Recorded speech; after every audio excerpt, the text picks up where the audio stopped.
ద్వేషమే స్నేహమై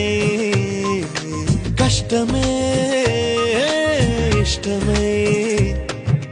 దూరమే తీరమై భారమే తేలికై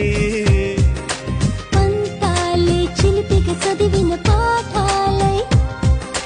భేదాలే చివరికి కలిసిన భావాలై